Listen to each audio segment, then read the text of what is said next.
Hey everyone, today we have Professor Christopher Barratt from University of Dundee to discuss some male fertility issues, and we will do this on regular basis. So if you like to see more and know more about male fertility, what you should do, what you shouldn't do, please give us like and subscribe to this channel.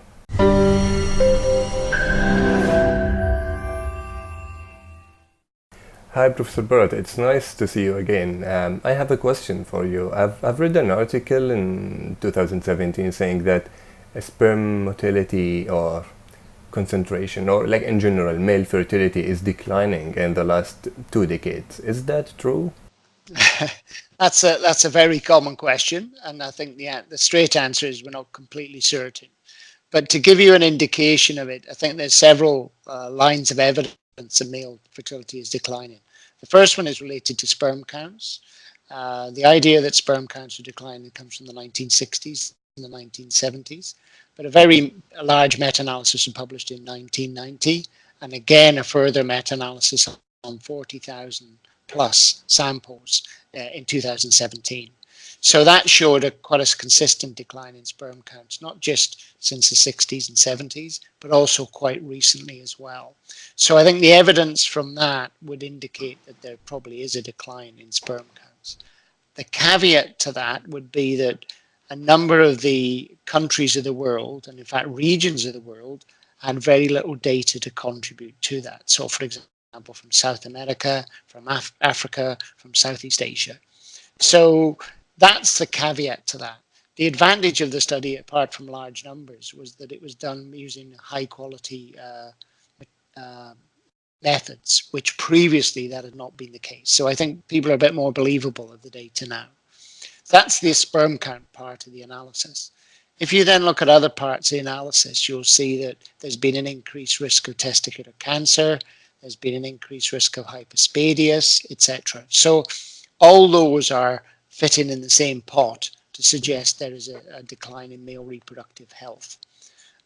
So I think we've got enough significant cause of concern. So is it like more about diseases causes infertility, not really decreases in fertility for fertile men? Yeah, so I think most of this information is predicated around the idea that the effect is in utero, so that when the baby boy is growing in uterus, there's an effect on the testis. So the testis is particularly sensitive. And therefore, the argument is that over time, there's been increased environmental exposures, for example, which have a negative effect on the developing testis. So that when the child is born, the testis are compromised compared to, 60 years ago, for example. So that's the idea. That's not to say that when the child is growing and becomes an adult, there's not a negative effect of the environment. It's just to say that these particular examples are related, or mostly related, to the in utero exposure. So talking about environmental and maybe lifestyle factor, is there anything a man can do or cannot do to prevent himself from being infertile or increasing his fertility? Yeah, that's a very good question, and the answer is rather boring, I'm afraid. Basically, there is a relationship between obesity, smoking, and temperature related to male infertility. So it's not an absolute phenomenon, though. So basically, men should give up smoking, should lose weight, and have a healthy diet and lifestyle. And that will then make some difference. It won't completely turn the tide. So, it's not going to suddenly have an overnight phenomenon. But what you need to think about is if the sperm's compromised or the cells are compromised a bit, then adding an extra insult is really quite negative. So smoking, diet, etc. So that's the key, is to try and sort of have a healthy lifestyle. Yeah, so let's stop at smoking. So how many cigarettes a day is? Well, actually, it's a lot. It's greater than 5. So is there a clear threshold and is there a straight relationship? The answer is no. But I think that most of the studies define low smoking or smoking as, greater than 1 and sometimes greater than 5. Now, I realize that some people that might not be a lot, but it's a lot. 5 is nothing. It's a very light smoker. It's a lot to damage your DNA. That's all I can say.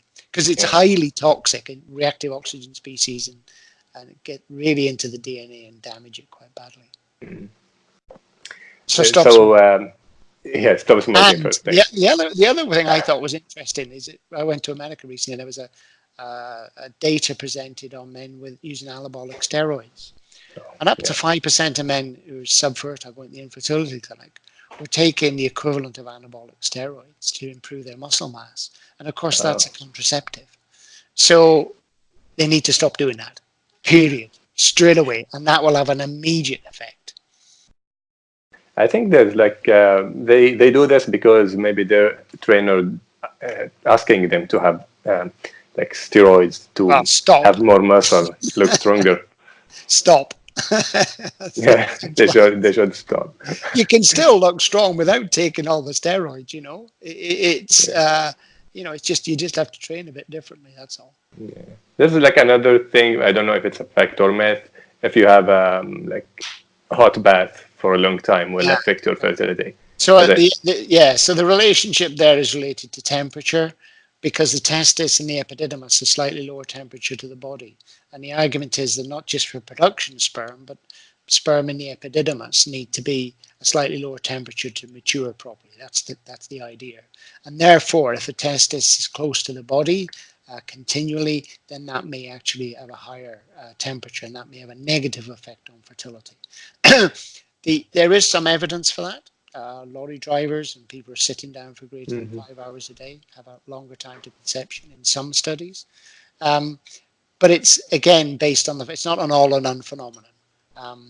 So, you can have a hot bath and it's not going to sort of ruin your fertility, for example. Yeah. It will ruin a rat's fertility, though. So if you put a rat in your bath and it's a normal temperature, or wipe out spermatogenesis in your rat.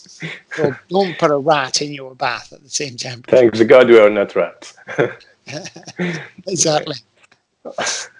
Yeah. So that's maybe the end of today, and we will have you again for another topics. Thank you for being with us. See you. Bye-bye.